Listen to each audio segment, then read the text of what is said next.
श्री सुखदेव जी राजा परीक्षित को अमृत तुल्य श्रीमद् भागवत कथा का रसायन कराते हुए बोले, हे राजर्षि, जिस समय महात्मा विदुर से विदा लेकर उद्धव जी चलने को तैयार हुए, उस समय मुखमंडल उदासी से घिर गया। यह देखकर उद्धव जी ने उन्हें बहुत तरह से समझाया। तत्पश्चात मैत्रेय जी के पास जाने के लिए उन्हें प्रेरणा दी।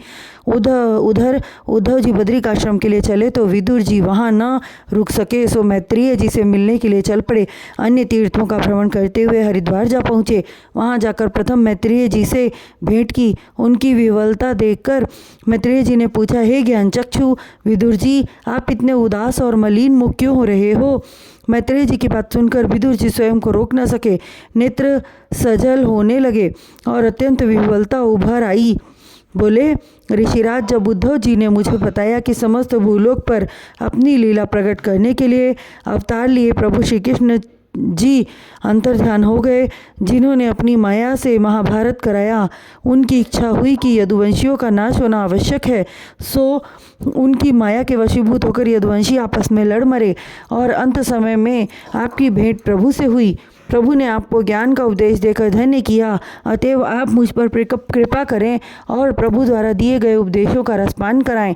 यह सुनकर मैत्रेय जी अत्यंत प्रसन्न होकर बोले, हे विदुर जी, आपके आग्रह को टालने की सामर्थ्य मुझ में नहीं है। अतः सुख निधान प्रभु श्री कृष्णचंद्र जी ने गोलोक प्रस्थान करते समय जो ज्ञान मुझे प्रदान किया, उस ज्ञान को तुम्हें सुनाऊंगा।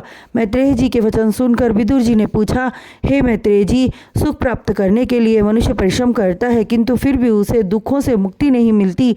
अतः आप मुझे समझाएं कि उन्हें दुख कौन देता है एवं प्रभु श्री हरि सगुण रूप में अवतार क्यों लेते हैं, किस प्रयोजन से सृष्टि की रचना करते हैं और क्यों सृष्टि का नाश करते हैं।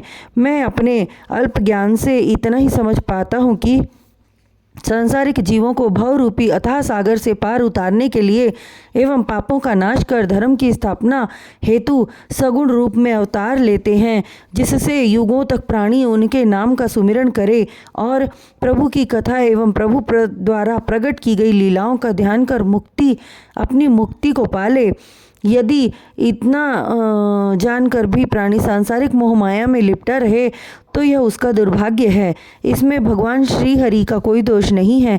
हे मैत्रेय जी, किस तरह प्रभु त्रिलोकीनाथ ब्रह्मा का रूप धारण कर सृष्टि का सृजन करते हैं, विष्णु रूप में जीवों का पालन करते हैं, जिससे प्राणी उन्हें पालनहार कहते हैं, और प्रभु को प्रसन्न करने के कौन कौन से उपाय हैं, उनके प्रसन्न होने पर मानव रूपी प्राणी अपने समस्त मनोरथ पूर्ण कर मृत्यु पश्चात मुक्ति प्राप्त करता है, और प्रभु के मन में जब सृष्टि का नाश करने की इच्छा होती है तो किस प्रकार शिव का रूप धारण कर संहार करते हैं।